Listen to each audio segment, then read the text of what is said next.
Welcome back. We should get started. So we start with the first regular paper session about family and education. And just a reminder, we have 25-minute slots per paper, and this means presenters should try to stay within 15 minutes, so to leave about 10 minutes for Q&A. I'll be showing the signs with the 5 and 2 minutes, and yeah, very pleased to have Antonio Cabrales here to present the first paper. The floor is yours, Antonio. All right, thank you very much. Thank you for inviting me to this conference. I'm going to start by apologizing first because the paper I'm going to present is very good, but I won't do justice to the presentation. You would have done much better with Maria or with Facundo or Guillermo, who are great co-authors, and also because tomorrow and the day after I have a bunch of meetings from an association in which I'm the secretary-treasurer, so I won't be able to come to all the sessions. Please forgive me. Okay, so this is a work that what we're trying to do. In a sense, it's great that I'm talking after Casper, because we are actually trying to understand a bit this interplay between agency and structure. And the reason we started this project is with Facu and another co-author, Sami Berlinski. We have some theoretical work on the interplay between resources and family and so on. And because one of the things that is kind of curious about the economics literature in education is that the parents are there most of the time to provide stuff to the children so that they can have opportunities and do stuff, but they are not there actually doing the work. And you know, at the time when we started this project many years ago, you know, Facu and Sami and I were both had young children, and they spent a lot of time with their children. I didn't, and yeah, and we seemed that this is kind of important for their development, that is somehow it wasn't there. Something that is relatively unusual, I'm not going to tell you all this because probably too much. Something that's relatively unusual in the work that I'm going to present is compared to a lot of economics work on education, is there's a bunch of equations at the beginning. That's, you know, nowadays very unusual. People just throw you some data and tell you stuff, but no, we wanted to put structure on the data because this will allow us later on to do some counterfactual exercises and see what happens if we modify this or that. So the parameters are actually that we're going to try to estimate are deep parameters of something that we think are in this case, the functions that determine what happens in there. So first of all, there's an equation for the production of human capital that is going to have time devoted by the parents to the education of their children, the effort that the child is going to put in there, this new I, which is basically some aggregate of things that happen to the child. It's maybe their talent or the background in society, you know, the parental peer effects and so on. But these are fixed, so these are not something that the child decides. The child decides this. The parent is going to decide this, how much they spend with the children. And these are activities of the school. These are activities of the school, let's say, effort that the school puts into giving good material so the child can work on her own when she's at home and so on. And these are resources or efforts that the school puts while the child is at school. So these are kind of effort by the school towards in-person, not in-person stuff, and this is for in-person stuff. And we're very interested in these coefficients over here, determining human capital. Now, the child is not directly interested in their human capital. They're interested in you know, effort. The effort has some kind of pleasurable aspect. That's the benefit of effort for the child. And of course, how much the child wants to dedicate effort depends partly on the resources that the school puts into their education, the time that the parents put, and potentially on their own personality. And there is a cost, and that's what they're going to try to somehow optimize. They're going to decide effort so that it brings them the maximum possible pleasure, let's say. All right. Now, the parent actually cares about human capital. So there's parental utility depends on the human capital of the child, and some measure of welfare that depends on how much time they dedicate to their work. So the time, this is the total time minus the time dedicated to the child is what they work, and this is somehow a measure of the human capital. And the parents want to maximize this, the mixture of some function of the human capital of their child plus the welfare that depends on the and therefore, because of the way we've written this, we can rewrite the parental utility this way. Now, these things are useful because with this we can find estimating equations, and the decision of the child is going to, once they start maximizing, they're going to decide on an effort, and the effort is going to depend on all these things, on their type, let's say, on their the time that the parent dedicates to them and the resources the school dedicate to them. Once you log linearize, you can see that now this is an estimable equation that we can write. And similarly for the parent, once the parent decides how much time they put in their children's education, and after some slightly messy algebra, you see that the time the parent dedicates to the child depends on the effort the child makes, on the type of the child, the resources the school puts, and their own opportunity cost of dedicating themselves to the education of the child. All right. Now the model imposes some structure on the parameters. Crucially, once we identify the parameters, we will be able to say how much the effort of the child is going to vary once you start changing the school resources, and how much the time of the parent changes once you start changing the school resources. So somehow the structure, as we will put in later, determines the decisions of the parent. So the structure determines the agency, and we're interested in how the structure determines the agency. All right. Now, this was based on some earlier work, as I said, of Facu and Sami, but now the real novel thing, although the model is also novel because you couldn't use directly the model before for estimation, but the more novel thing is the data work. We did an online survey in the UK, in the platform Prolific, in January this year, in fact, with children ages 6 to 11. Respondents were paid $3.15, and for a median completion time of 8.2 minutes. I think we paid the maximum that was possible to pay in the platform Prolific to the people that were doing this. 98.8% of the respondents passed a couple of attention checks, so we think the data is moderately good quality. We got demographic characteristics, what their parents are working on, things of the sort. We have characteristics of the respondent's child and their school. And crucially for what we're trying to do, time spent on school activities outside school is split between those that they do on their own with help of the respondent or someone else. That's the effort variable that we're trying to estimate in here.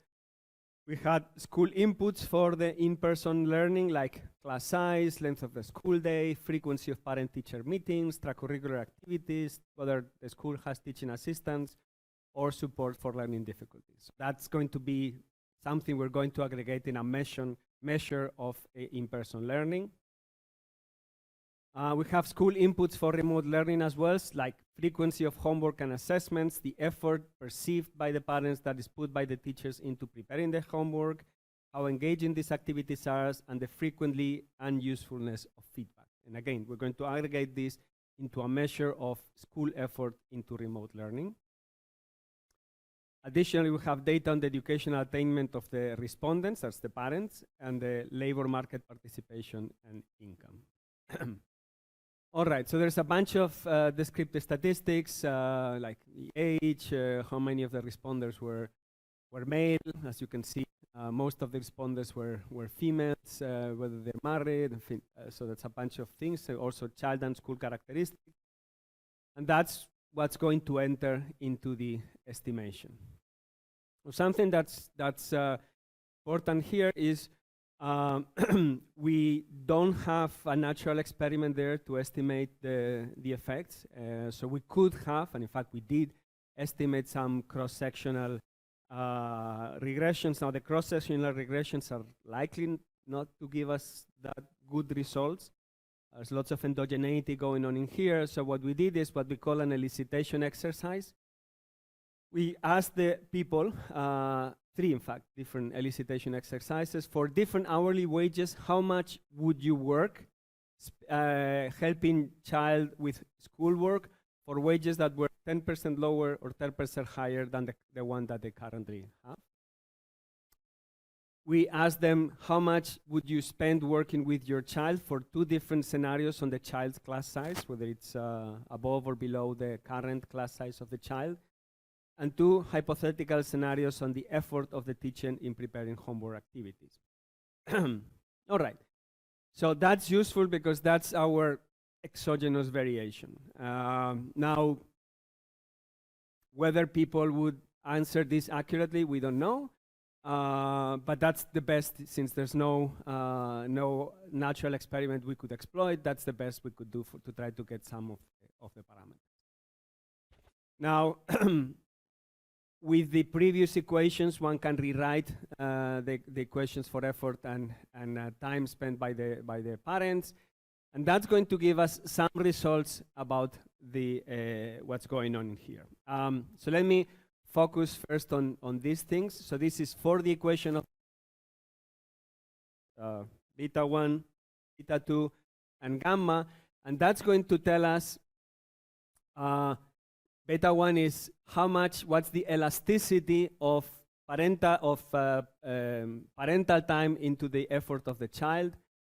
Beta 2 is the elasticity of the child's effort for this kind of aggregate of school effort, and gamma is how important the two kinds of effort. This is the in-person and this is the online. So gamma is the weight of the effort that the school puts into giving them good homework, how this affects the time that the child spends in that individual effort. And as you can see, parents are in parental time is important, but the elasticity with respect to school resources is very big. And a lot of it comes from how much effort the school puts into the activities that they prepare for the children at home. So a school that puts a lot of effort in school activities at home will get a high reward in terms of the effort that the child puts in those activities. The other equation has to do with the parental time, and the parental time is also responsive. Notice, by the way, that this means that the child responds positively to the parental time, and the second equation is going to tell you this delta 1 and delta 2, that parental time responds positively to school effort. So there are complementarities, what we would call positive complementarities between school effort and the parental effort. The more the school does, the more that the parent does, the more than the child does. So all of them are kind of seem to be working together. This need not be that way. It could be, for example, that if the school puts a lot of effort, then the parental time would go down. But that's not what's going on. So if the school puts more effort, the parents put more effort, of course the child puts more effort. Could be also that the child puts less effort if the school puts more effort because they don't need to make so much, but it seems like all the activities in the school are going sort of in the same direction. The only coefficient that shows up negative is this. That's the coefficient that has to do this delta 3, that has to do with the opportunity cost of the parent. If the parental opportunity cost goes up, the effort of the parent, the time of the parent goes down, which again is reasonable. It's one of the reasons why when you do cross-section regressions on the effect of school resources on child results, you tend to get not somewhat conflicting results unless you do something strictly very good. It's simply, maybe there's some substitution. So if you put you reduce the class size, parents work less maybe, and then of course the results of the child don't go. So this negative, I think it's probably something that is going on in the back. Anyway, what's useful about this, don't put too much interest on the actual numbers, is now we can do what happens if we change remote learning effort by the schools. Let's say we give the schools more resources so that they promote remote learning. One can see that going from moderate to high teacher homework effort is relatively cheap, and it's cheaper in fact than doing things like reducing class size. So giving more resources to the schools so that the schools can devote more effort to remote learning by the children is actually, somehow more profitable than trying to get this through the reducing the class size. In any case, what's important is we can use this to do somehow policy exercises. And I think I'm out of time. In fact, it's much better than trying to convince the parents to stay at home doing things with the school. Let me stop because it might be more interesting to listen to your questions rather than my voice. Thank you.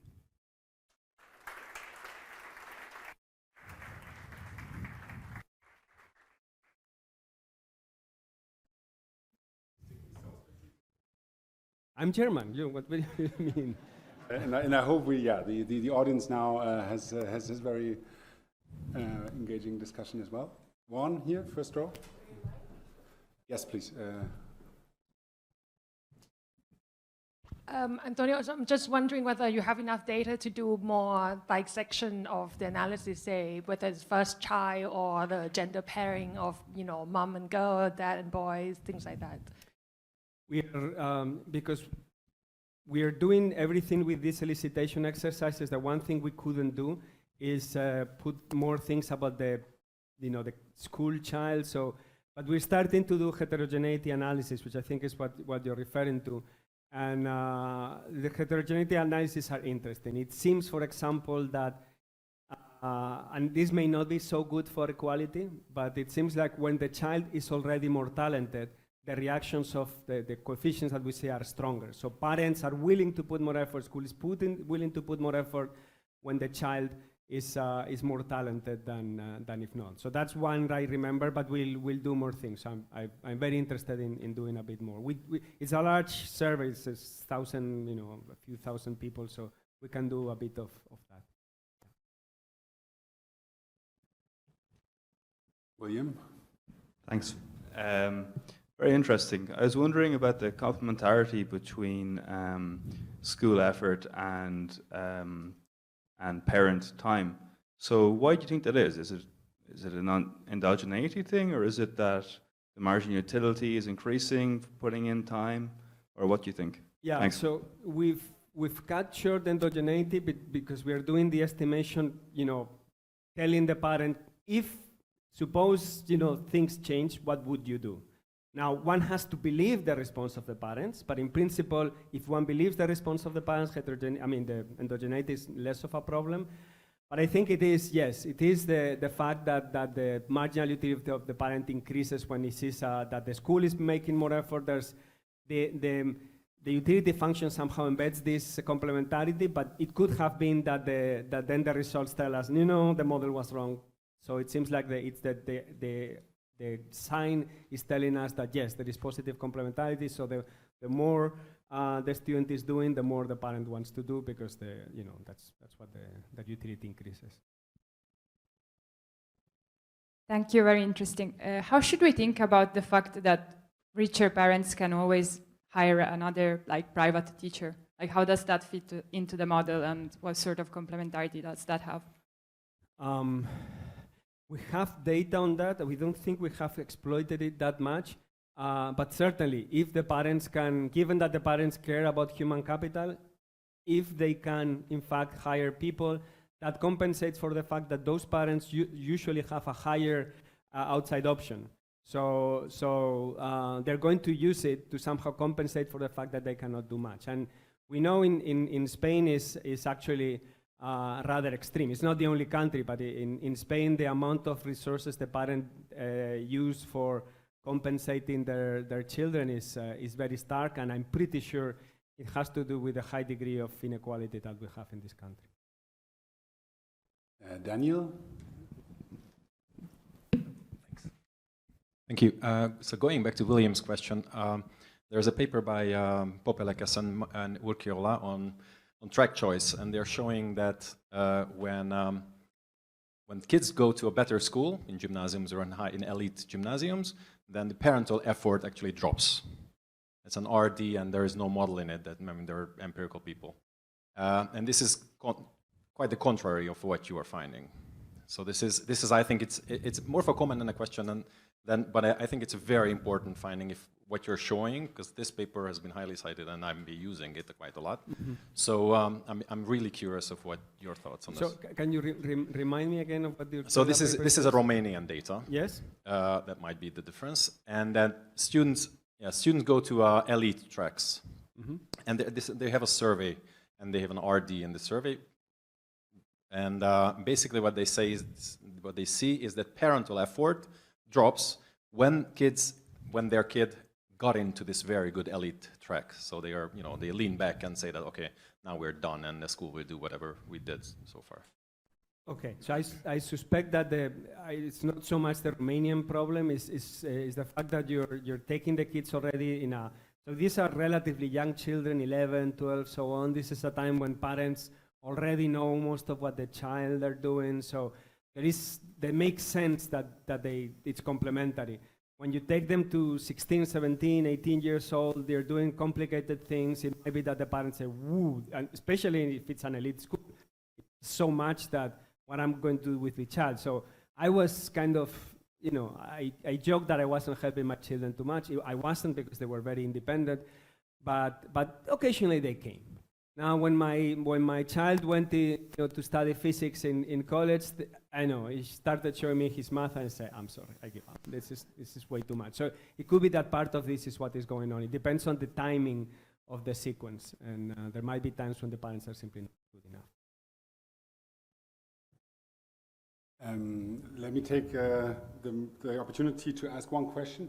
Myself, one of understanding, and I know, I urged you to go fast, but I didn't actually fully understand the measure of child effort. So you said it's on a remote learning platform, but so I didn't. No. It's not on a remote. So the platform is where we we do the survey, but we tell the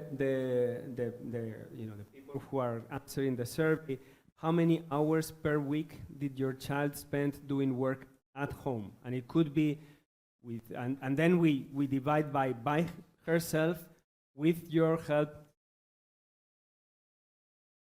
Okay, got it. All right. So it's really about the time, right? There's no qualitative component in terms of. No. So maybe another contrasting finding that I know from the literature.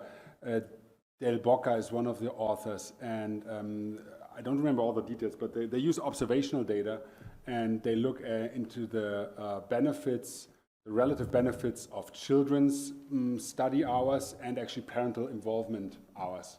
And their results indicate that the productivity of the parental involvement is much, much lower. I think it was only weakly significant actually to the outcomes they were looking at as compared to the actual student hours. I don't know how much they were distinguishing between doing it together or alone, but so I wonder, I mean, I know you haven't really looked at the benefits, but what would be your hunch for the implications of this? Okay, so this is something, I guess, because some of these things you can get from PISA, so I think maybe from PISA one can get some idea on the productivity of parental time. And in PISA, there's so much variation that potentially we could even get some causal variation there. Not with our data though, but I mean, this is clearly driven with what their parents think is important, but it may be that the parents are wrong, that they're putting effort and the effort is useless. This we cannot measure. Yeah, no, I mean, I think in terms of the policy recommendations, right, maybe the weight we should give to, how important is it that parents are actually involved, maybe we should relativize our expectations. There was more. Of course, but the question here is that even if the parents themselves are not very useful directly, what this shows is that parental time influences child time. That's the channel that we want to emphasize, not the direct influence of parental time on human capital. And that's a very novel, interesting finding. Alicia had another question. Yeah, thank you. I was wondering, maybe you said this and I totally missed it, but do you have at all like siblings or any sort of like more than one child per family? Because I think that could shed a lot of light on like this idea of like how family like Becker models and all these sort of like inter-household dynamics. And I also had a question because I think you mentioned something about more talented children benefited themselves more from like, or like differences according to the talent, kind of the baseline talent of the children. And I was just thinking that I think there's some recent work showing that it's not that much actually the net or like the total level of ability of the child, but like the trajectory of that child development in the last years, in the sense of like, maybe in terms of like your modeling strategy, thinking more about something dynamic more than a sort of absolute measure of the total like ability like of the child at that time. So I don't know if you have considered that. Okay, so siblings, we know if they have siblings, so this is something we can eventually use. Trajectory, all we know is what were their child's grades in the last year or something like this. So we don't have something on trajectory. So it's not difficult to put in the model. It's not very useful for this exercise because there's the data wouldn't allow us to say anything about that. But thanks. Well, thanks a lot. I'm afraid this is all we have time for now. Thanks again, Antonio. Next is Carlos Gil.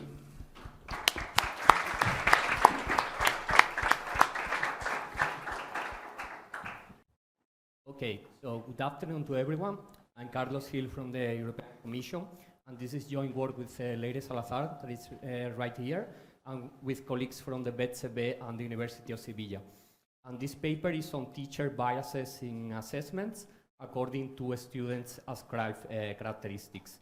In this paper, we try to look if this is a mechanism explaining the intergenerational reproduction of educational inequality. Basically, that's what we do.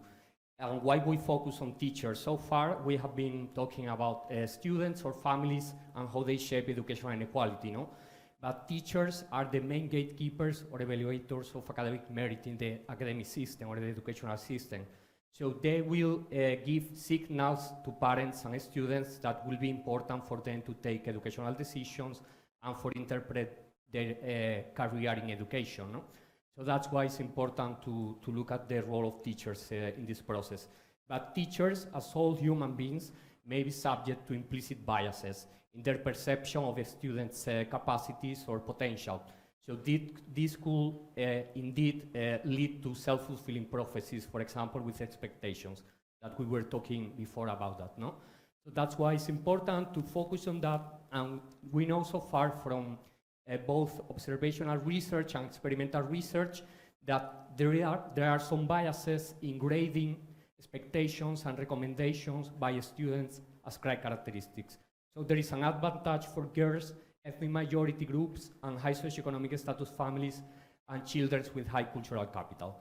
This is mainly from observational data, and I will explain in a second what's the problem with that. We try to speak and test different theories that make different explanations from different fields to discrimination. The first one is sociology and cultural reproduction theories that will state that teachers will perceive signals of highbrow cultures or high status culture as academic brilliance, but they will misconceive that with actual performance or ability of students. So they will discriminate according to cultural capital of the family and the student. Then in economics, statistical discrimination, it's about group level stereotypes that they will assign to individuals because they don't have perfect information on the ability of the students. So they will assign the group to which they belong. We try to tease out statistical discrimination from cultural reproduction and from implicit discrimination, because we try to control for all the individual level characteristics that we think are important for teachers to evaluate fairly students. And then implicit discrimination by psychology will state that independently of the individual level information, people can have biases that are automatic, unconscious, or irrational, or not rational in how they evaluate people, no? So according to these theories, we state 4 research hypotheses. So we state that teachers will assign higher grades, they will have lower expectations for grade retention, and they will have higher expectations for enrollment into the upper secondary track.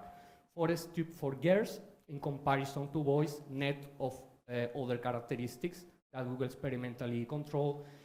For native origin students, in this case Spanish parents and children, in comparison to Moroccan origin students. High SCSS students in comparison to low SCSS students, and students signaling high cultural capital. So we will expect that teachers will assign higher grades and they will have higher expectations for these students with these characteristics. What's the motivation of this paper and the contribution? So far, teacher biases are mainly measured with observational data, and what's basically done is that a test, for example, PISA low stakes test, the performance compared to the GPA that the teachers assign. No? So then the difference will be the residual, this residual approach will be how they measure teacher biases. But there is a problem with that because usually you don't control for non-cognitive skills. Effort and behavior are very important for teachers, and you don't capture that in PISA test scores that are low stakes. So they are not playing anything in that test, so it doesn't count for the GPA.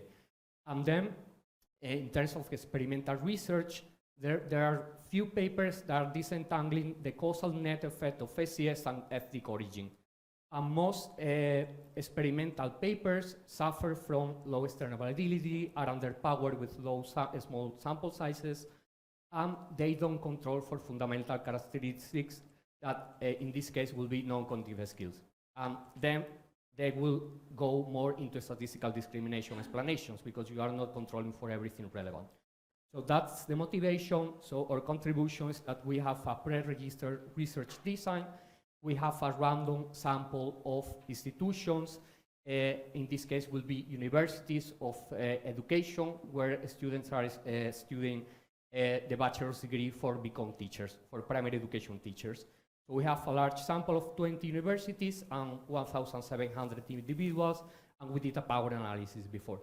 And then the main contribution is that we include 7 dimensions to identify unbiased effects of students' SCS, ethnic origin, gender, cultural capital, academic performance. So we directly measure students' ability with a task, with an essay, and we control for students' non-cognitive skills. So how do we do that? We do a factorial survey experiment where we experimentally manipulate 7 factors, so 7 variables. That again, students' SCS, ethnic origin, gender, cultural capital, academic performance with an essay that I will show you in a second how do we measure it, and then non-cognitive skills. So if the kid puts effort or it's behaving well or not. And this is done with 2 levels for each of these 7 factors. So we have 122 vignettes or students' profiles that we randomly assign to participants. So each participant will evaluate just 1 vignette. So we will have 1,700 individuals and about 14 vignettes of each of these 114 respondents for each of these 128. And the outcomes are the grading of an essay, grade retention expectations, and educational expectations. Okay, so we did a power analysis, as I said before, and then I will show you how do we signal these factors and levels directly. So we signal that with 2 instruments. The first one is a student's file that we try to make it as similar as possible as the one actually using schools. So in this kind of file, we include some data that is constant across different students. That will be the number of the center of the school, then the date of birth and the nationality of the students and the address of the family and so on. No? So the blue things here will be manipulated. So for example, gender, we will signal men or women, then name and surname to signal again gender and ethnic origin. So we will have a Moroccan origin name and surname, and a Spanish origin name and surname to signal that.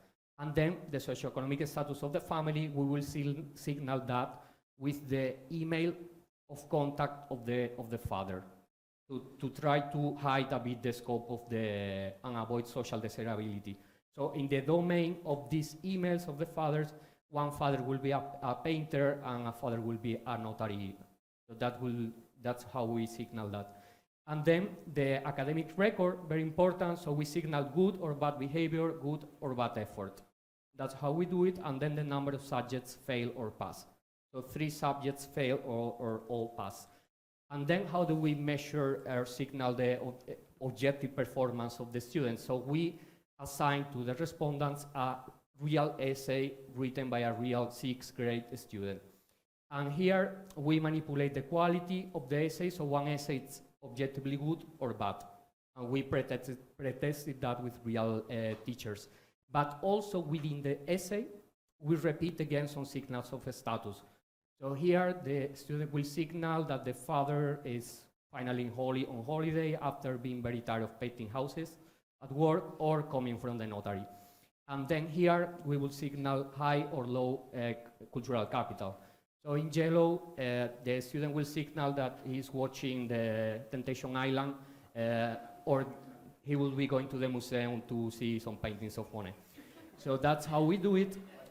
We pre-tested the objective quality of the good or bad essay with actual in-service teachers in primary education in the community of Andalusia, and as you can see, the distributions are working quite well in the pre-test and then experiment. So we have an essay that is objectively good and about a 9 out of 10, and the other one is about 5.8. We did some manipulation checks to actually see if our signals are working, because this is important, of course, for the validity of the experiment, the internal validity. And as you can see here, for most signal, about 80% of the respondents correctly remind the manipulation. And overall, when we just select all of them that remember correctly all of the signals, it's just about 60% of the sample. This could be a problem, or it could be also due to the fact that they don't pay attention to that because they don't consider that important. So I will show you results with both models, full sample and the sample that recalls correctly all the signals. And regarding the sampling and the fieldwork, we did a random, systematic random sampling proportional to size, and the units are the faculties of education of Spain. This is a similar process as PISA. So we got 20 universities, 15 private and 15 public and 5 private institutions. So we did a explicit stratification by public and private institutions. And we got a response rate on average of about 7%, and we got 1,700 individuals. That it's already enough for detecting effects according to the power analysis that we did. Okay. And the randomization worked quite well of the factors, and the vignettes we have from 4 to 24 different responses for each of the vignettes. Estimation, we do very simple OLS models where we include all the factors that we manipulate and some respondent level controls just for the sake of increasing the statistical precision of the estimates. And then we cluster standard errors by universities. Okay, the outcomes. I will just jump into the results. We have the grading of the essay, 1 to 10 scale. Mean is about 7, standard deviation 2. Then we have grade retention expectations, that the mean is 3, it's very low and it's skewed. And then we have the expectations that the students will reach the upper secondary track with a scale from 0 to 10, on average 7. It's important that these kits of the experiment that we include in the experiment are in the 6th grade, the final grade of primary education. Okay, so that's the timing. And the respondents are students that will become teachers in primary education. So that's the setting. And what do we find here? In terms of the objective performance of the students by signal by the essay, you see that is the most predictive, of course, factor in comparison to ascribed factors that will be indicating discrimination or behavior or the number of subjects passed. So this is by far the most predictive one, with about 3 points more in the essay or 3 points more in expectations for retention and attendance of the secondary education track. Okay, so that's not a big deal, that's working. Then, very importantly, because this was not done so far before, effort and behavior is super important, especially for grade retention expectations and the expectations of attending the upper secondary track. So if you don't control for that and you want to estimate teacher biases, that wouldn't work well. So that's why most observational estimates, I would say, that may be overestimated. And I did that also in the past, so I take the blame for that. Then, regarding the main findings, we find positive discrimination for girls in terms of the grading of the essay, and as you can see, we are zooming in here in the scale, so it's about 25% of a point that corresponds to 12% standard deviation.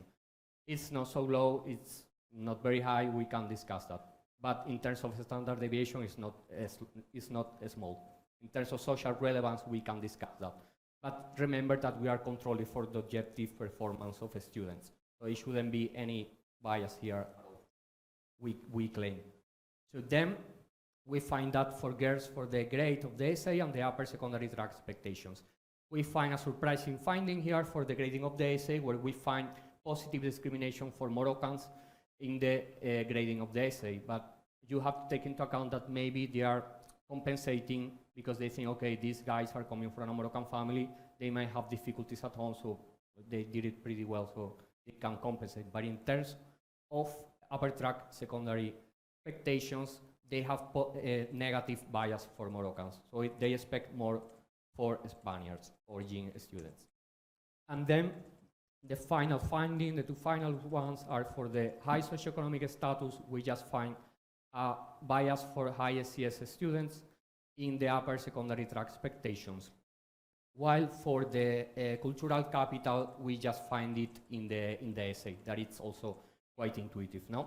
And the effect sizes of all of these characteristics are very similar at about 0.25, so 25% of a point or 12% of a standard deviation. So to conclude, we find partial support to teacher biases by pupils' ascribed characteristics, so sex, ethnicity, SCS, and cultural capital. And we can discuss now, if you want, about the mechanisms, because we claim that for the grading of the essay, they have all the necessary information. So if you find a bias there, that will be more indication of implicit or automatic biases versus a statistical discrimination.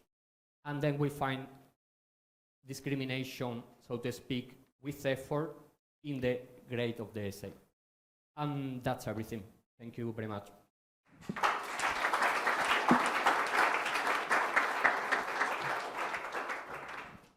Thanks a lot, Carlos.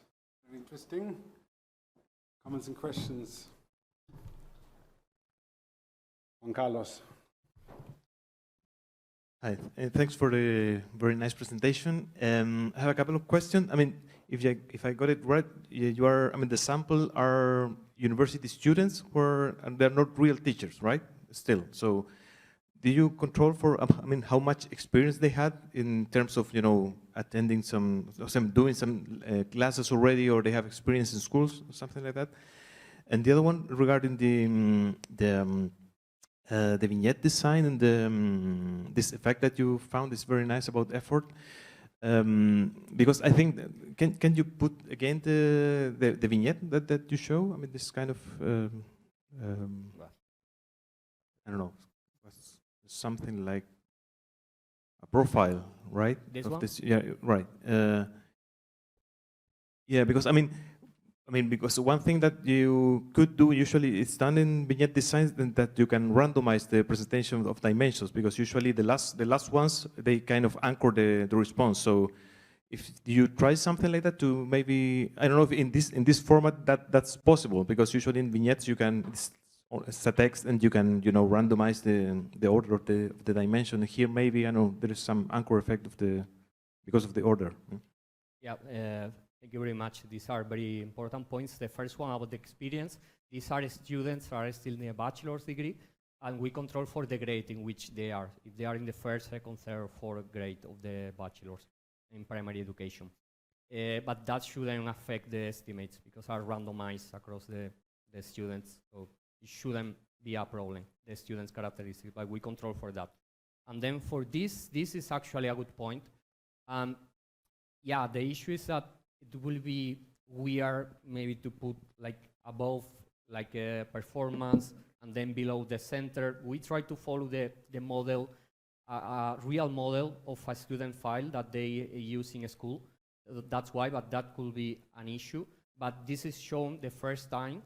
Then we show the essay, and then we show again the file, and then we ask them to express the expectations. So we show a couple of times this, and then within the essay we signal the socioeconomic status, gender, origin of ethnic and socioeconomic status, but not behavior or the number of subjects filled. Yeah, thank you. Heike Solger. Hi, Carlos. I have a follow-up question because you said you control for it, but still, if you have a composition of mainly first year rather than fourth year, you might under or overestimate, right? Because your average effect depends on the sample. So did you look at whether it makes a difference whether they are in first year or in fourth year? Yeah, we hopefully we will do that, but we don't have enough power to do like subsamples with that. But the distribution of the grade is quite even. So it's like from the first to the fourth grade, it's quite even. And then again, that's an issue, but again, this is independent of the randomization of the characteristics. The composition of the sample, yes, but it's evenly distributed by grades. Yeah, but the level of the effect size could be affected by whether you would have had only fourth year students, right?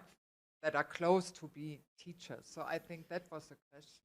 That's more an important point, I think, for the external validity of the experiment. If you compare that with real teachers, actually, we are all the time wondering about that, and we also like your take on that, because actually this could be a lower bound estimate, because you will have the very not nice hypothesis that students of the bachelor degree will become racist or classist or sexist when they go into school and they are exposed to the culture and the institutional culture of schools, no?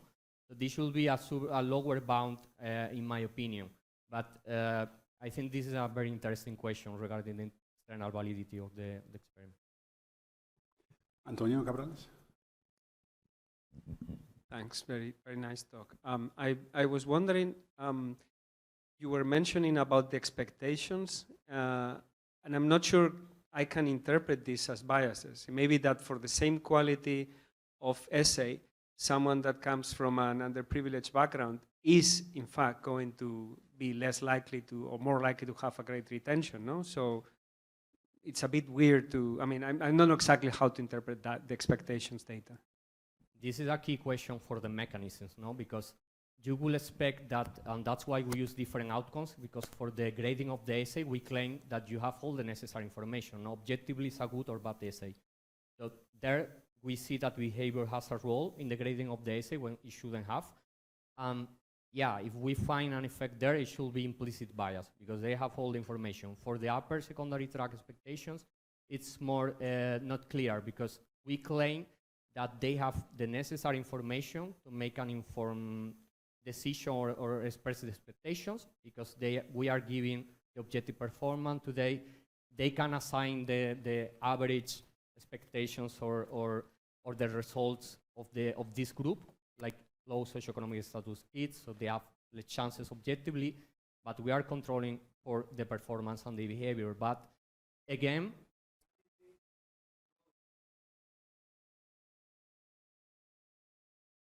yeah, but then the debate will be, is this discrimination or is this just a statistical discrimination? So that's actually the...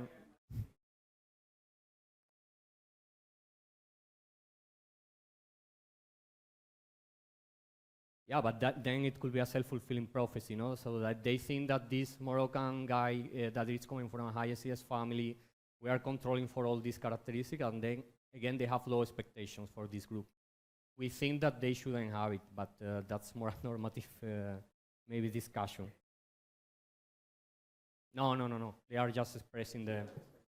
Yeah, it could explain the part of the coefficient.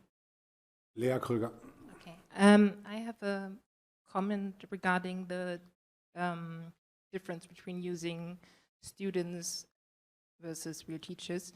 I just wanted to say it could also be understood as an upper bound estimate, I think, because we know from the literature that if you have more expertise and more experience in grading essays, you actually become more confident to grade the essay as such. And maybe if you're still a university student, you look more to additional information because you're just not as sure yet of grading an essay in itself. So I think there's like a competing hypothesis in a way in how to interpret this. Yeah, that's why we did the pre-test of the essay with real teachers. So we got basically the same, almost the same distribution, a 0.3 difference, the same standard deviation. So basically the distribution of the essays are the same for pre-service and in-service teachers. But then again, about the externality, we don't know. Actually, it would be very nice to replicate this with real teachers that have experience. And then you could test hypotheses about like contact theory that will state that they will become less racist or less discriminatory in their behavior when they have direct contact with the subjects. That should be tested. An empirical question. We just have very, very little. So, quick question, quick answer, please. I might have missed it, but can you tell us a bit about why they have filled this out? Was it paid or get some credits or self-motivated? So, because it talks to the external validity question, definitely. Yeah, of course, we have some self-selection bias in the people that reply to the survey. We have 7% response rate, so you can imagine how many people didn't respond. But what we did is that we compared the characteristics of these students because we asked them for socio-demographics, and then we compared that with a representative sample of graduates from the primary education degree. It's a bit more representative high SES students in our sample, as you could expect, and a bit more women than the population. But it's not a big deal. And then, and I conclude, you asked about the incentives. They participate in a lottery of 42 vouchers, to €100 one and 50 euro one. Excellent. Thank you very much. Thank you.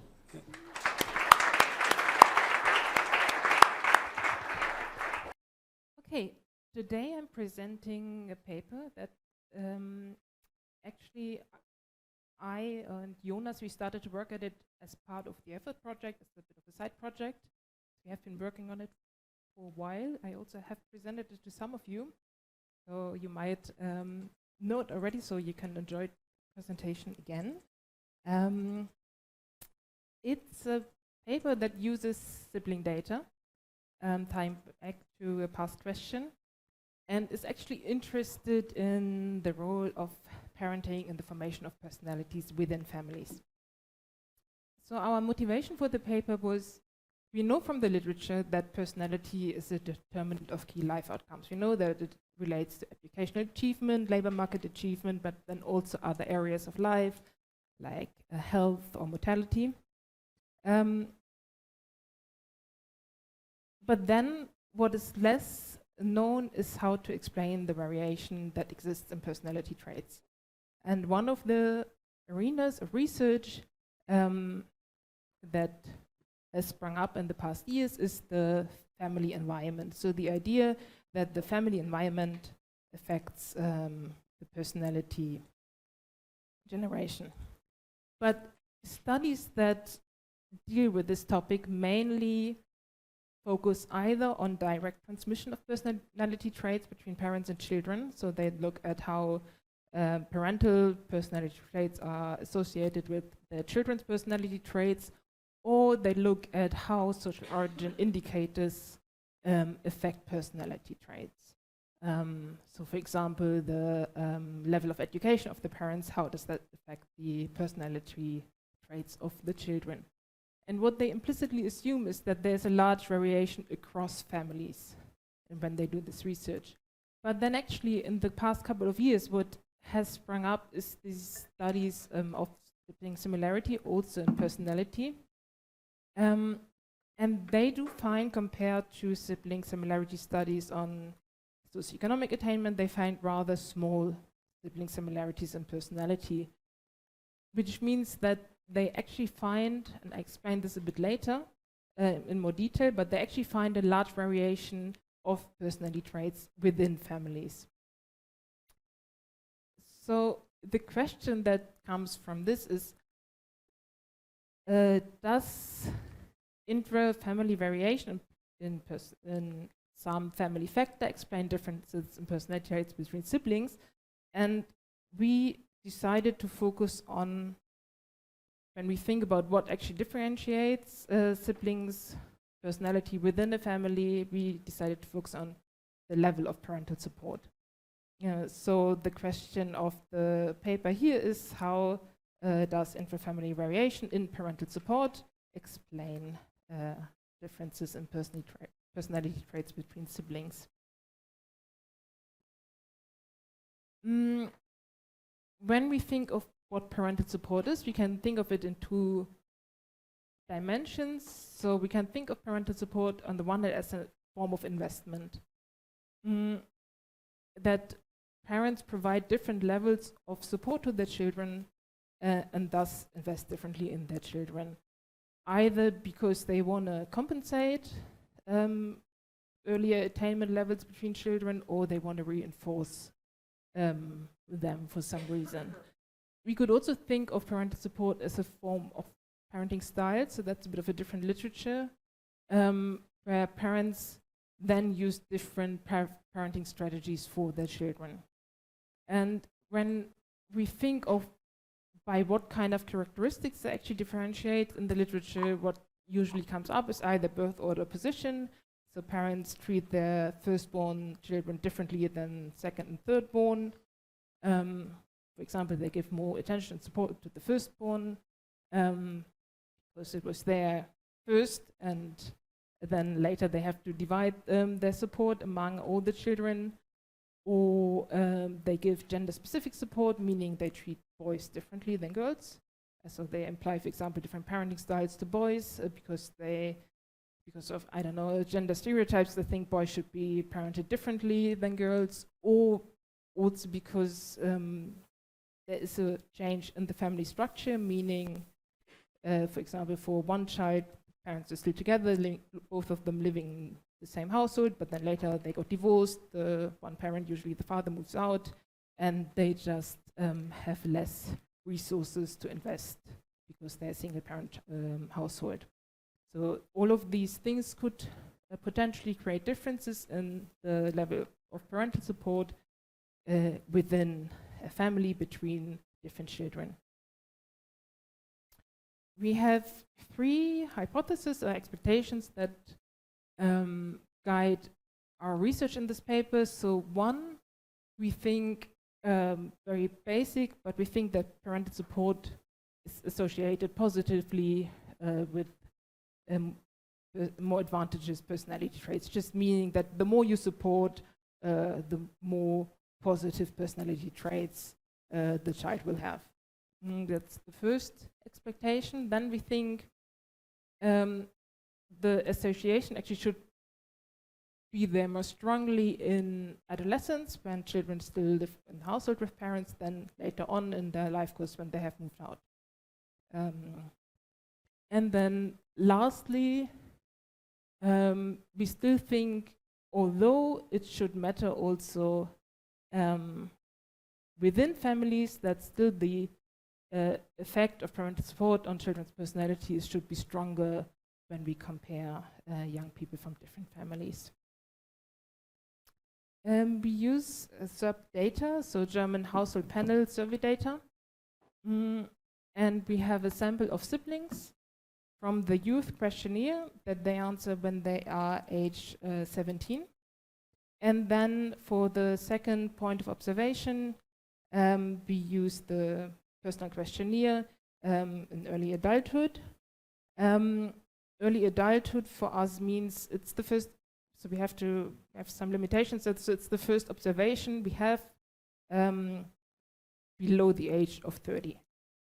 And we end up with a sample size of about 2,800 siblings that are clustered in 1,200 families. And our personality measures, or our dependent variables, are one, the big five personality traits, and then also we look at locus of control. And for the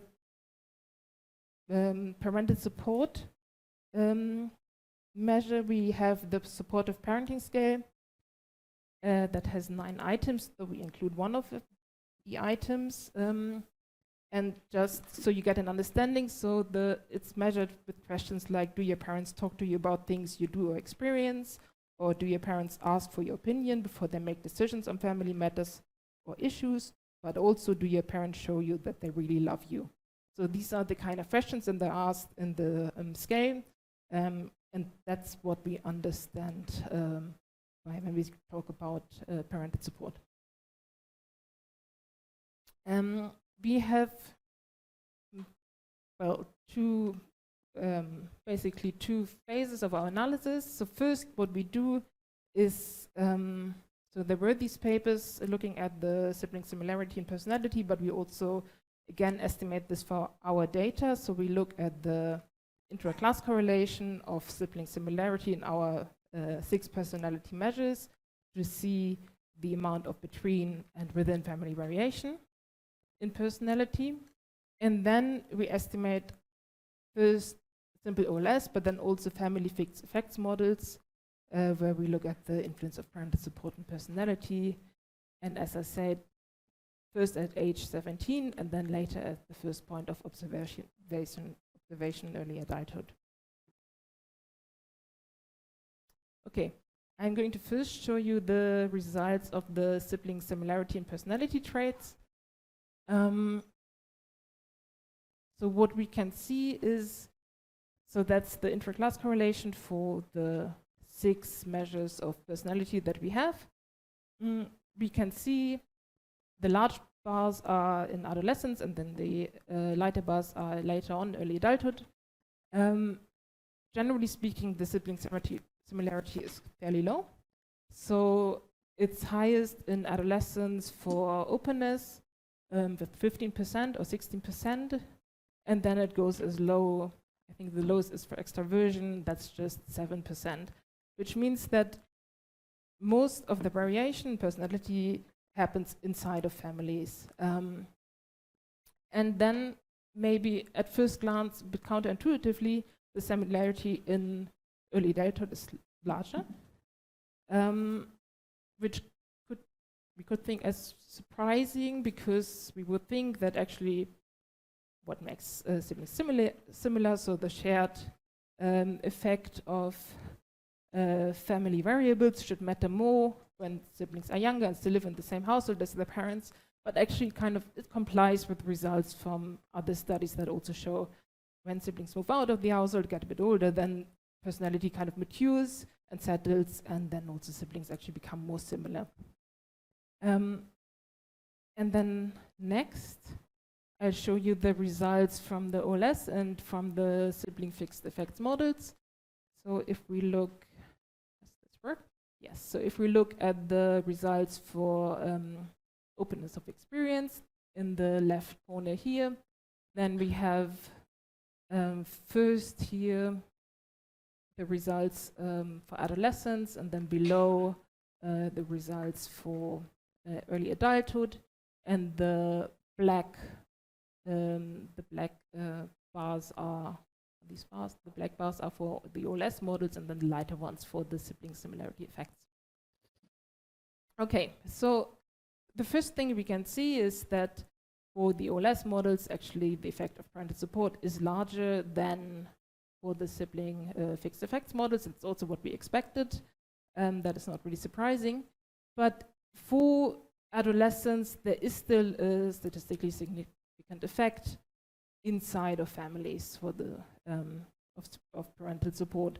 And this actually, if you look at the pattern over all the 6 measures, it's kind of the same pattern apart from emotional stability, where the effects are much smaller and yeah. And then if we look at so at early adulthood, so when the siblings are a bit older, then actually in the OLS models, they're still in effect, but inside of families, then most of them become very small and also almost always statistically insignificant. So we can actually say there's not really, there's not really an effect anymore. So to summarize, we have the result that higher sibling similarity in early adulthood than in adolescence. The level of parental support is associated with personality in adolescence, apart from emotional stability, where there's basically no effect at all. But then if we look at early adulthood, the effect almost disappears in all cases.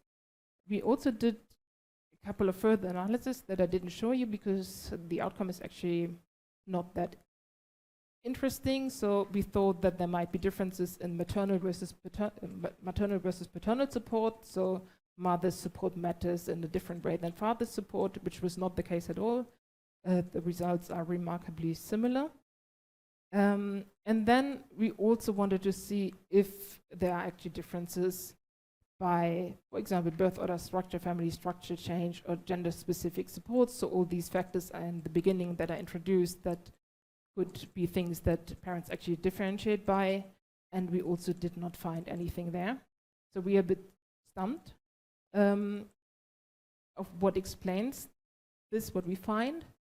We have two limitations that I think we've kind of made our peace with because it just is what it is. On the one hand, the direction of causality is not really something that we can model here. So we assume that parental support affects the personality of the child, but it could also be conceivable that the personality of the child actually affects how much parents support their children. So if you have a very emotionally unstable child, for example, then maybe the parent does support that child more or less because that child is very annoying and they just don't want to deal with it. So that, to kind of pass that out is impossible with the data we have because we don't have any earlier observations before this age 17 data. And the other thing that might exist is that the parental support is reported by the child. I don't think I mentioned that before. And obviously there could be a bias in the reporting by personality. So how I as a child judge the level of parental support could be affected by the kind of personality I have. Maybe if I need more support from my parents because of my personality, I'd say, okay, I never get this. But if there's anything as an objective level of parental support, that might be different. Oh, thank you very much.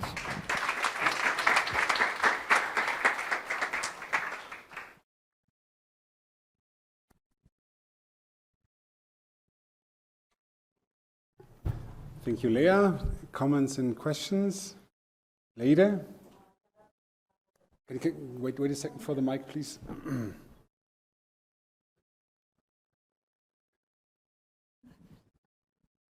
Yeah, thanks. I was a bit, I'm curious about the result that there's more dissimilarity as people, as siblings become early adults. And I was, you probably cannot test this empirically with your data, but maybe from the literature you can give me a tentative answer.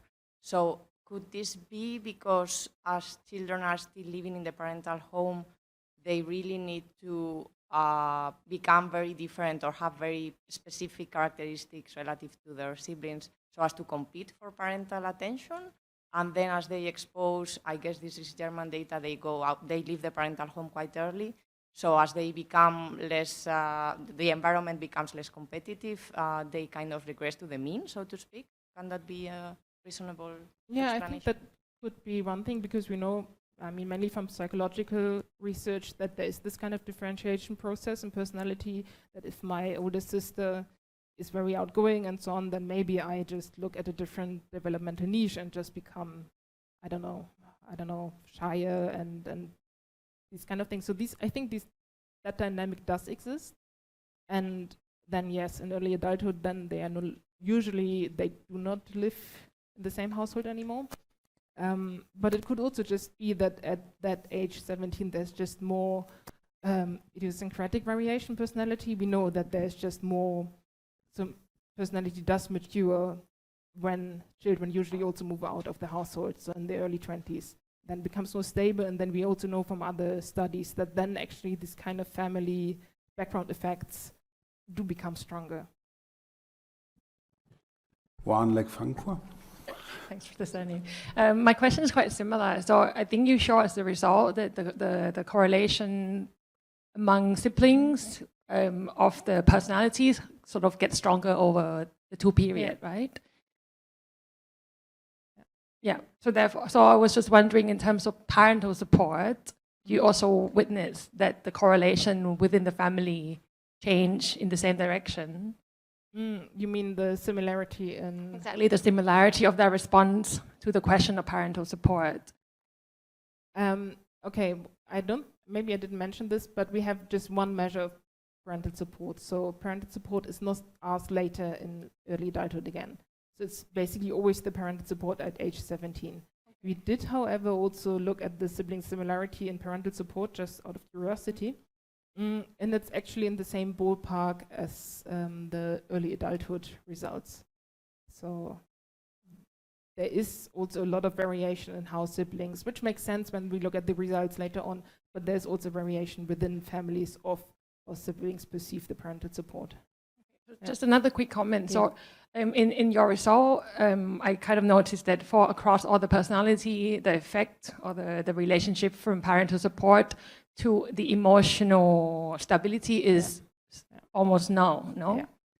And then you were explaining just earlier that the way the question is reacting could be because I don't feel stable enough. So, I feel unsure from my parents, so therefore I react. But there doesn't seem to be a correlation in this aspect, right? So the emotional stability.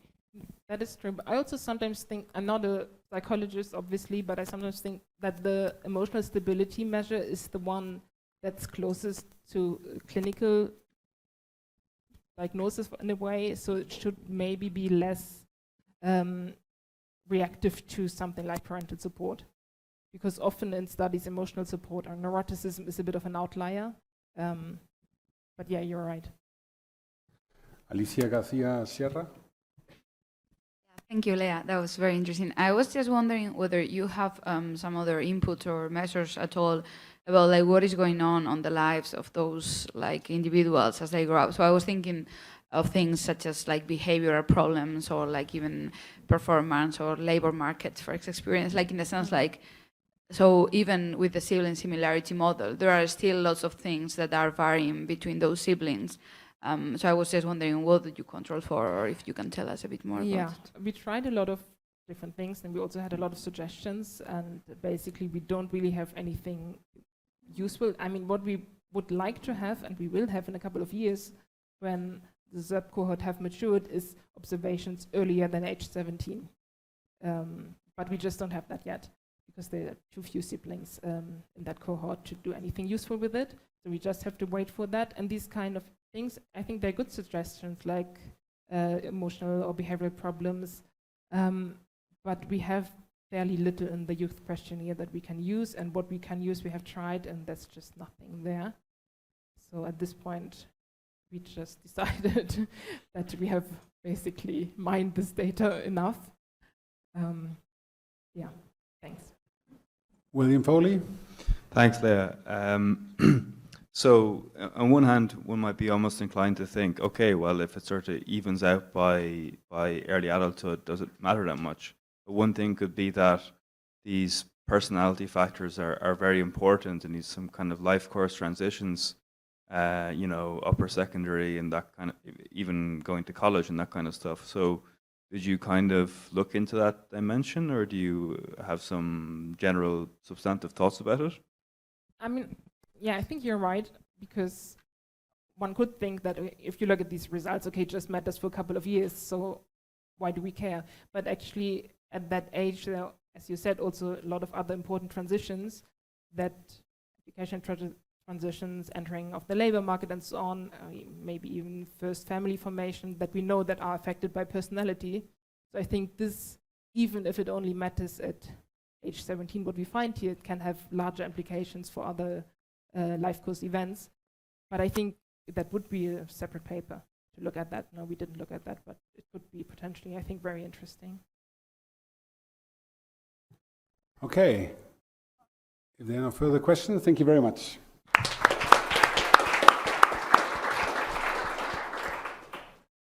And now we have Juan Carlos Castillo. So, hi everyone. It's nice to be here in Madrid.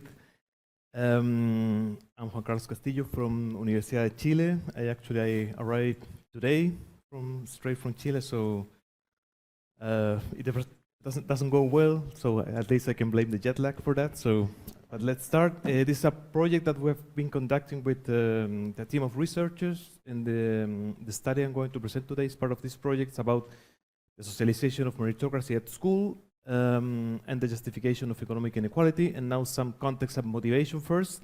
This is part of a larger agenda and network of projects that we started with a team about 10, 12 years ago in the topic of citizenship education, and which is one of, I think, is my second line of research, and I've been studying since my PhD actually distributive justice, and this project, which is the one I'm presenting today,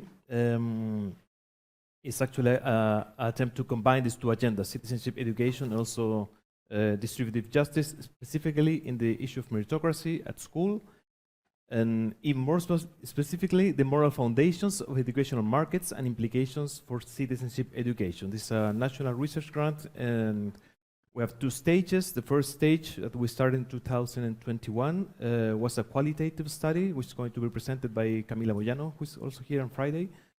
And now I'm presenting an analysis of secondary data. And now this year we're working on the design of a panel study and survey experiment. So I think this is a pretty good occasion for us to learn from all the experiments that you have been doing within this project. And we're still on time to implement and to include some of these studies that you have been doing in our own study.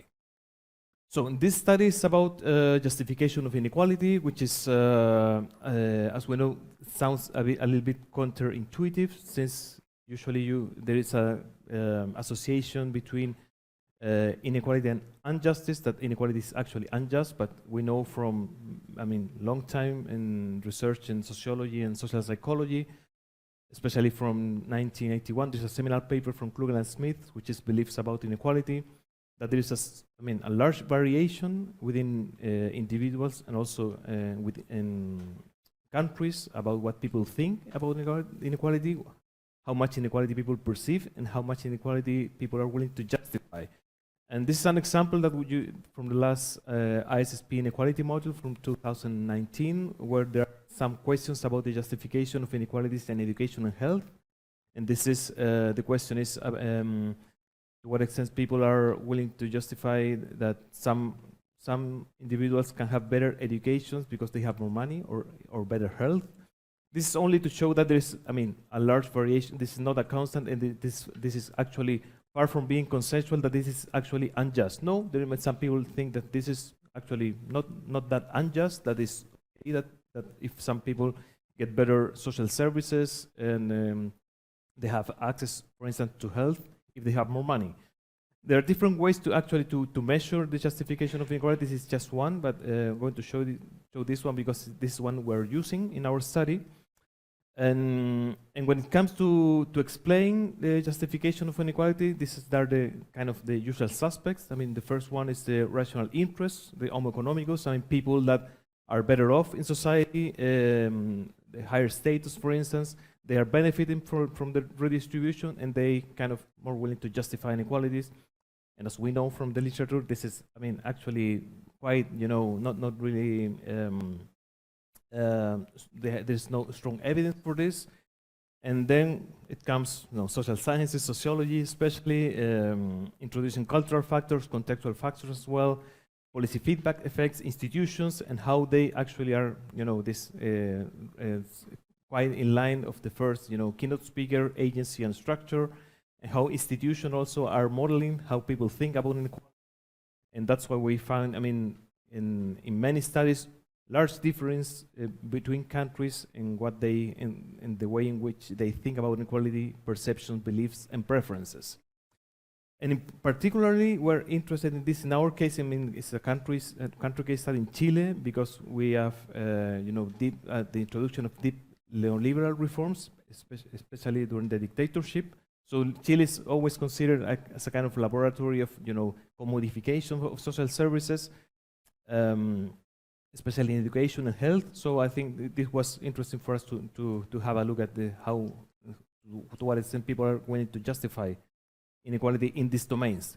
And there we introduced the connection with meritocracy, this classical concept associated to Michael Young, in the novel The Rise of Meritocracy, and associated to effort and talent. And there's one distinction that we find really interesting in conceptual and also measurement terms, which is between normative and perceptual elements. I mean, the one thing is to what extent people think that meritocracy is okay. Let's think I mean, effort should be rewarded in society, which is more a normative belief. And perceptions, which is actually to what extent people see that meritocracy is functional in society, whether rewards, for example, or talents are rewarded in society.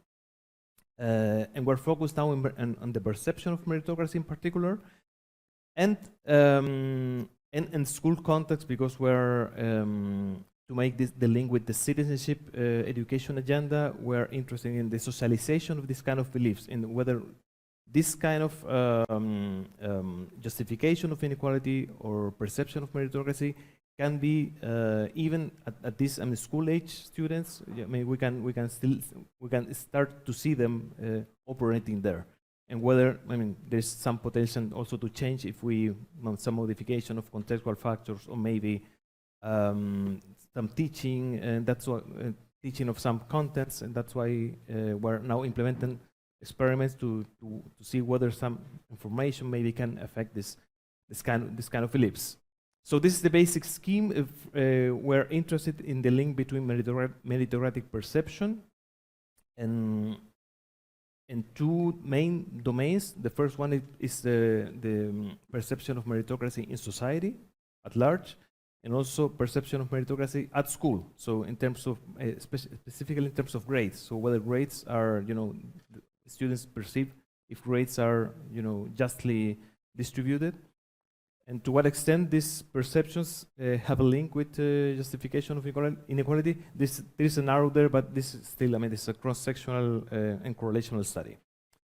And secondly, to see whether some socialization agencies as family and school, they can have an impact in the justification of inequality and in the link between meritocratic perception and the justification of inequality.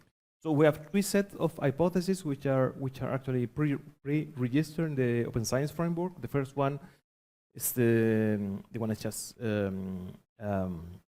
show, between meritocratic perception and justification of inequality. We expect that people who perceive, in this case students who perceive a good functioning of meritocracy in society and school, they will be more willing to justify inequality, because it would be just that people get what they, they get what they deserve, and maybe even areas as education, health, and pensions. They're still justified. The difference are justified because there's a kind of meritocratic basis for that. The second set is about socialization, and then here we introduce school and family variables, and this is a two-level model because we use also the students are clustered in schools.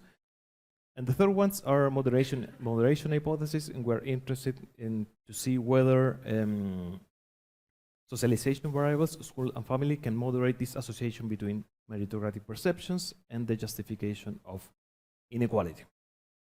So now to the methods. We have this study from the Chilean National Agency for Educational Quality from 2017, where there are some questions about justification of inequality and meritocracy. 8,700 students, it's a large sample, in 242 schools. And here are the variables. I don't know if you can see them well, but the questions are the classical questions that you can also find in surveys like the General Social Survey or ISSP. It is just that in Chile, in this case, people with higher incomes can have better pensions than people with low incomes. The same for better education, and the same for better health. And also, we build an index with these three variables to to test some common effects. But I'm going to show you now the disaggregated results. And the variables about meritocracy, we have meritocracy at school. Intelligence is important to get good grades. Effort is important to get good grades. Now, and then these social meritocratic variables, in Chile, people are rewarded for their efforts. Talent, in Chile, people are rewarded for their intelligence and skills. And one variable that we call deservingness, in Chile, people get what they deserve, which are also usual questions when it comes to operationalized meritocracy in service studies. Socialization variables, the family, parents' educational level, books at home, and a technology access index. And at school, the rate of parents with university education, school administration, which in Chile we distinguish between public and private, but also this third kind of schools, which are voucher schools, which are private with private administration, but with public money. Socioeconomic level, and we also introduce here the average school achievement test that there is a national test which is applied once a year, which is actually, it's not a sample, it's universal. The whole student have to take this test, which is quite controversial, by the way. So we have one index of achievement for each school, and actually each student in the country. So now to the results in the last minute. So here for the descriptive bivariate results, in this column we have the social meritocratic variables and they're linked with the justification of inequality in education, health, and pensions. And as we can observe here, the average, they tend to move in this positive direction, which means that the students that perceive that effort is rewarded in society, they tend to justify more inequality. The same with the talent, the skills item, and also deservingness, this equality of opportunities. Whereas at school we see something that the school effort that is related with this great question. We don't see really. We don't see anything there. It's like almost noise, and some more not as clear as in these items, but tend to be a positive association between the perception of school meritocracy, this is rewarding intelligence and skills at school, and the justification of inequality in these three domains. And now to the models. These are multi-level ordinal logic models of the justification of inequality, and we in the meritocratic variables we are confirming here what we saw in the descriptive graphs. Most of them. Social effort and social talent. Students who perceive more meritocracy in society, they tend to justify more inequality in pensions, education, and health. School effort, which is surprising for us, is against our hypothesis, has a negative association. We're not sure whether this is noise that we saw in this graph of bivariate association. But I think it's still an interesting result to keep thinking about it. And school talents also have a positive association. And this is also against our hypothesis. It's a very actually strong result. But because we thought that in schools which are more achievement oriented, they have better results, and maybe they would justify more inequality. Actually, it's the opposite. So schools with higher inequality, in average, students of schools with higher achievement scores, they tend to justify less inequality. And just one interaction that we see here. So between this variable, the achievement score SIMSE, and we see that in general, we have this deservingness variable. There's a positive effect between deservingness and justification of inequality, but this association is actually lower in schools with a higher achievement test. So this association is also reflecting this in the moderation effects. It's quite interesting for us as well. So, but now to sum up, because I have just 1 minute left, perception of meritocracy in society is positively related with inequality justification. It's quite consistent in these 3 areas of justification: health, pensions, and education. Whereas the perception of meritocracy at school links with inequality justification. We find some out of time.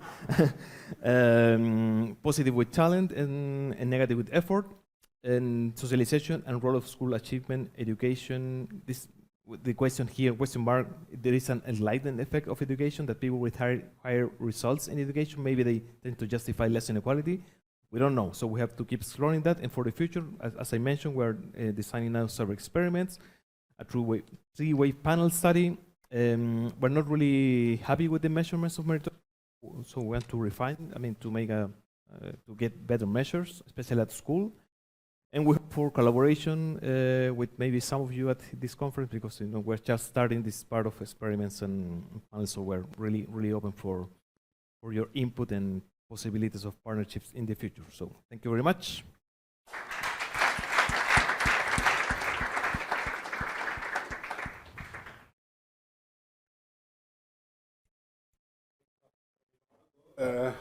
This effort after a long flight, and here we have a first question.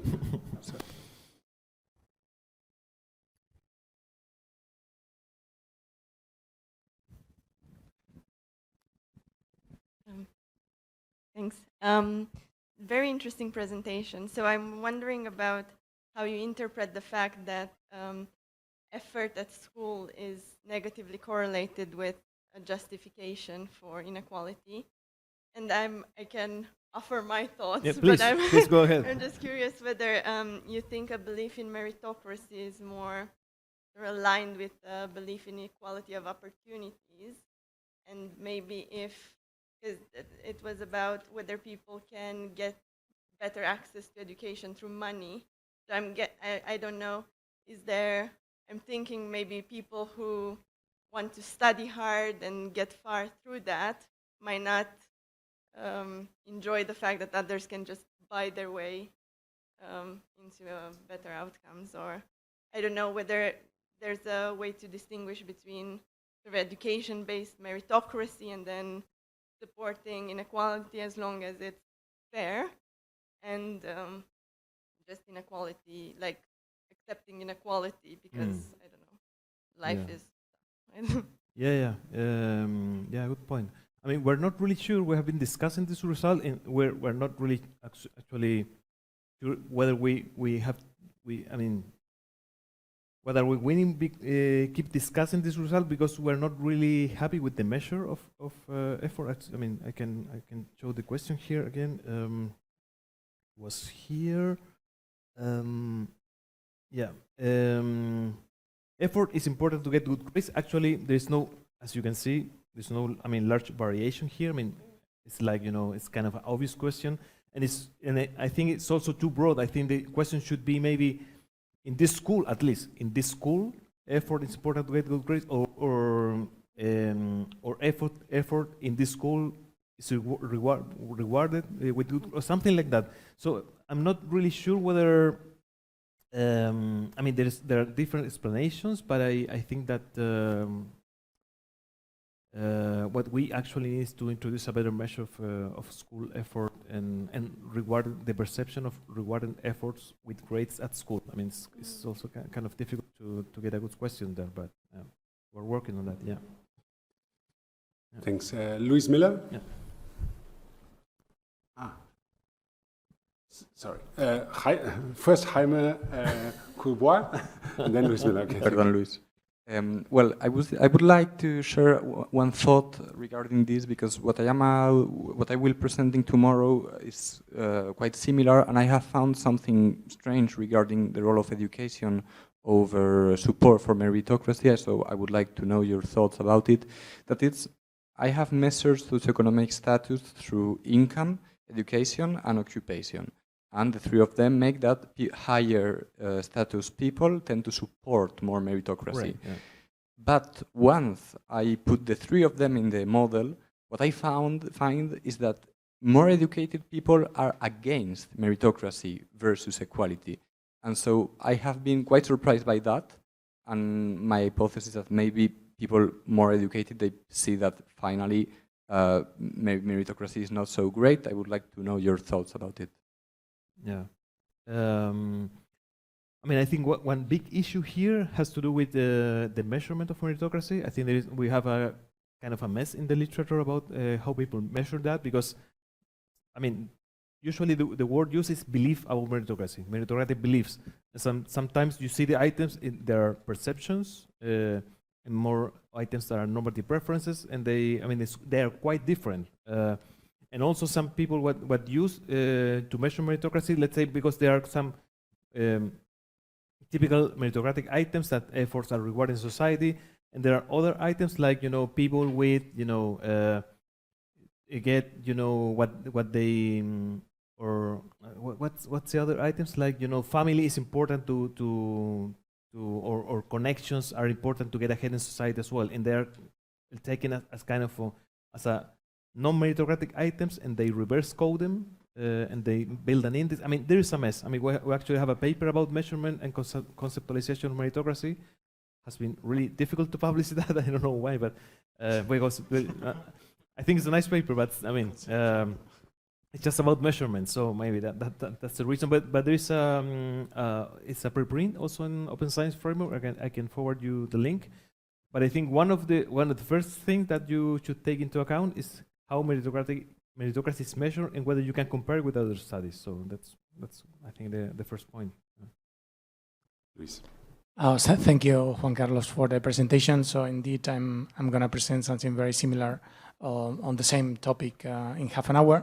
And sorry, you and Jaime, because I find a very strong effect of socioeconomic status on meritocracy. Meritocracy, using both behavioral and survey experiments. So maybe I agree with you that maybe it's a matter of the measurement. But I was surprised about your first take on the literature on the Homo economicus, because I think, in my first slide, I'm going to say that there is strong evidence about the effect of the selfishness, if you want, on meritocracy.